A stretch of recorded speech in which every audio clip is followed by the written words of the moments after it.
শেখ হাসিনা ভারতের আনুকূল্য এবং ক্ষমতায় টিকে থাকতে দেশটির উত্তর পূর্বাংশের সঙ্গে রেল, নৌ ও ইন্টারনেট সংযোগ দেওয়ার প্রস্তাব দিয়েছিলেন। একতরফা সংযোগ দেওয়ার মাধ্যমে হাসিনা বাংলাদেশকে ভারতের তাবেদার রাষ্ট্রে পরিণত করতে চেয়েছিলেন।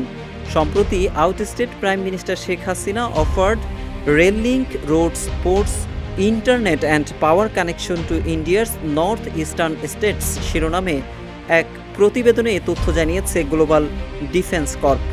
এ প্রতিবেদনে উঠে এসেছে চাঞ্চল্যকর সব তথ্য। ভারত এশিয়ার তুলনামূলক ক্ষমতাধর একটি রাষ্ট্র এবং বাংলাদেশের নিকটতম প্রতিবেশী, যার কারণে ভারতের সঙ্গে সম্পর্ক রাখতে নিজের সবকিছুই উজাড় করে দিয়েছেন শেখ হাসিনা। তবে ভারতের সঙ্গে সম্পর্কের ক্ষেত্রে বাংলাদেশের উন্নতির চেয়ে বেশি গুরুত্বপূর্ণ কারণ ছিল ক্ষমতায় টিকে থাকা।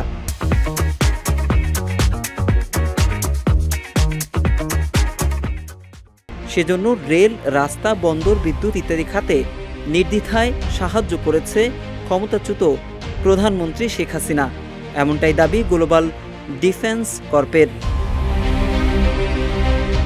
প্রতিবেদনে বলা হয়েছে, ভারতের প্রধানমন্ত্রী নরেন্দ্র মোদী এবং শেখ হাসিনা ভার্চুয়াল অনুষ্ঠানের মাধ্যমে আখাউড়া আগরতলা আন্তঃসীমান্ত রেল সংযোগ, খুলনা মোংলা বন্দর রেললাইন এবং মৈত্রী সুপার থার্মাল পাওয়ার প্ল্যান্টের ইউনিট 2 প্রকল্প উদ্বোধন করেছিলেন।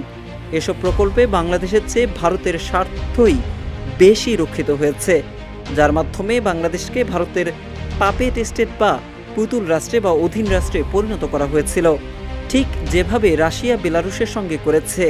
বেলারুশ একটি রাষ্ট্র হলেও রাশিয়ার অধীনস্থ রাষ্ট্র হিসেবেই পরিচিত। এদিকে আখাউড়া আগরতলার আন্তঃরেল সীমান্ত প্রথমবারের মতো ভারতের উত্তর পূর্বাঞ্চলকে বাংলাদেশের সঙ্গে রেলপথে যুক্ত করবে বলে জানানো হয়। বলা হয়, ভালো সংযোগের সুবিধা ও পর্যটন বাড়বে এতে। তবে এর পেছনে মূল উদ্দেশ্য ছিল 7 সিস্টার্সকে ভারতের মূল ভূখণ্ডের সঙ্গে সরাসরি যুক্ত করা।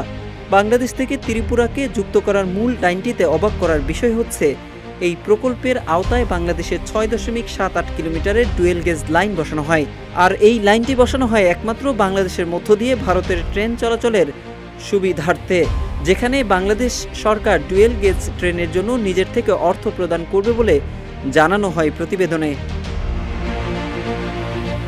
এতে আরও বলা হয়, প্রায় $10 বিলিয়ন অনুদান এবং উচ্চ সুদে ঋণসহ বাংলাদেশকে একটি ঋণের ফাঁদ এবং তাবেদার অধস্তন রাষ্ট্রে পরিণত করা নিশ্চিত করতেই এই মেগা প্রকল্প নেওয়া হয়েছিল।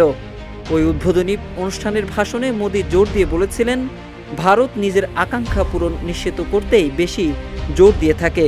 অন্যদিকে শেখ হাসিনা উল্লেখ করেছিলেন যে এই সহযোগিতা ভারতের উত্তর পূর্বাঞ্চলে শান্তি ও স্থিতিশীলতা নিশ্চিত করেছে।